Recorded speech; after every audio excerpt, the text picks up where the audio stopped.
Olá pessoal, hoje vamos falar sobre tabelas e gráficos, uma interpretação.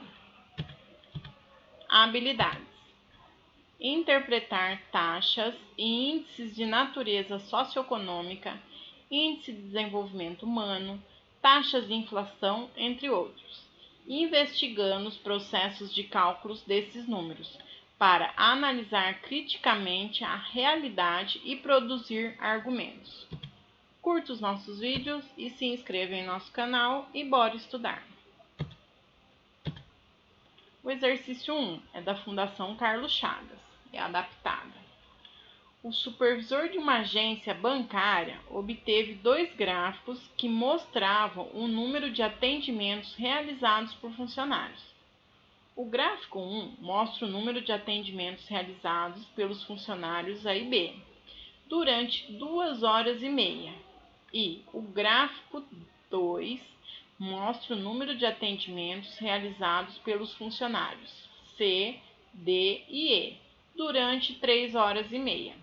Então, a gente tem o gráfico 1, funcionário A, B, gráfico 2, funcionário C, o D e o E. O que a gente observa? A quantidade de atendimentos. O funcionário 1 atende 10 clientes. O funcionário B, 25 clientes cada 2 horas e meia. O funcionário 3, C no caso, atende 21. O funcionário D, 35 pessoas, e o funcionário E, 28 pessoas, sendo que eles trabalham 3 horas e meia. Então, trabalha mais horas do que o gráfico 1. Pergunta: como você avalia o desempenho de cada funcionário? Qual deles é o mais eficiente nos atendimentos, considerando a quantidade de atendimentos realizados por hora? Então, vamos lá. A gente vê então que o funcionário 1 atende 10 atendimentos em 2 horas e meia. Então, ele atende 4 clientes por hora. O funcionário B atende 25 clientes em 2 horas e meia. Então, ele atende 10 clientes por hora. O funcionário C atende 21 clientes em 3 horas e meia. Então, ele atende 6 clientes por hora. O funcionário D atende 35 clientes em 3 horas e meia. Então, ele também atende 10 clientes por hora. E o funcionário E atende 28 clientes em 3 horas e meia. Então, ele atende 8 clientes por hora. Então, o que a gente observa? Que o funcionário B e o C são os mais eficientes, porque eles atendem 10 clientes por hora. B. Quantos atendimentos por hora o funcionário B realizou a mais que o funcionário C? Bom, então o funcionário B atende 25 clientes em 2 horas e meia, então é 10 clientes por hora. E o funcionário C atende 25 clientes também, só que é em 3 horas e meia, que são 6 clientes. E 10 menos 6 são 4 clientes. Então, o funcionário B atende 4 clientes a mais que o funcionário C. 2. Da Sesgran Hill adaptada. Os gráficos abaixo apresentam dados sobre a produção e a reciclagem de lixo em algumas regiões do planeta. Então, temos aí um gráfico: Estados Unidos, União Europeia, a China. Em produção e aqui em reciclagem, os Estados Unidos, União Europeia e a China. Então, Estados Unidos 238 milhões de toneladas, União Europeia 228 milhões de toneladas e a China 300 milhões de toneladas. E a reciclagem, Estados Unidos 34%, União Europeia 45% e a China 30%. A. Qual é a relação entre o lixo produzido e o reciclado? Então, podemos ver que a China produz 300 milhões e recicla 30%, ou seja, recicla 90 milhões. A União Europeia produz 228 milhões de lixo e recicla 45%, então ela recicla 102,6 milhões desse lixo. Os Estados Unidos produz 238 milhões e recicla 34% desse lixo, que recicla então 80,92 milhões. B. Baseando-se nos dados apresentados, qual é, em milhões de toneladas, a diferença entre as quantidades de lixo reciclados da China e dos Estados Unidos em um ano? Então, olha o que a gente vai fazer.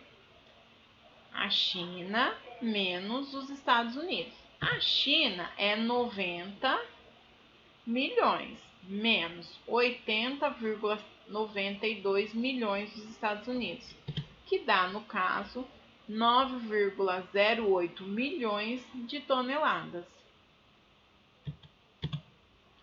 C. Na sua opinião, qual é o material que pode ser reciclado mais vezes? E qual é o material que demora mais tempo para se decompor na natureza? Bom, então vamos lá. Aqui eu tenho uma tabela de alguns exemplos de materiais e quantidades de vezes que podem ser reciclados. O alumínio, ele pode ser reciclado infinitamente. O papel, reciclar de 5 a 7 vezes. O vidro, além de ser um material que pode ser reutilizado diversas vezes, ele pode ser reciclado também infinitamente. E temos o plástico, e o cobre e o papelão. E a decomposição na tabela da natureza, temos aqui o material e o tempo de decomposição. Casca de frutas de 1 a 3 meses. O papel, de 3 a 6 meses. O pneu é um tempo indeterminado. E o vidro, olha lá, 1 milhão de anos para se decompor na natureza. 3 é do Enem de 2010. Marco e Paulo foram classificados em um concurso. Para a classificação no concurso, o candidato deveria obter média aritmética na pontuação igual ou superior a 14. Em caso de empate, na média, o desempate seria em favor da pontuação mais regular. No quadro a seguir são apresentados os pontos obtidos nas provas de matemática, português e conhecimentos gerais, a média, a mediana e o desvio padrão dos dois candidatos. Dados candidatos no concurso. Então, o que a gente tem? Uma tabela, Marcos e Paulo. Marcos acertou 14 matemática, 15 português, 16 conhecimentos gerais, que deu uma média de 15 e uma mediana de 15. E o desvio padrão dele é de 0,32. O Paulo acertou 8 em matemática, 19 em português, 18 em conhecimentos gerais. E a média dele deu 15 e a mediana deu 18. Então, ele teve um desvio padrão maior de 4,97. Então, o que a gente pode? O candidato com pontuação mais regular, portanto, mais bem classificado no concurso é Marco, pois a média e a mediana são iguais?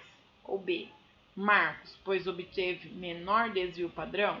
Ou C, Paulo, pois obteve a maior pontuação da tabela, 19 pontos em português? Ou D, Paulo, pois ele obteve maior mediana? Ou E, Paulo, pois obteve maior desvio padrão? No caso aqui, é a alternativa B, o Marco, pois obteve menor desvio padrão. Os dois tiveram a mesma média, mas a gente tem que contar o quê? O desvio padrão. Quanto menor é o desvio padrão, mais correto é a sua média.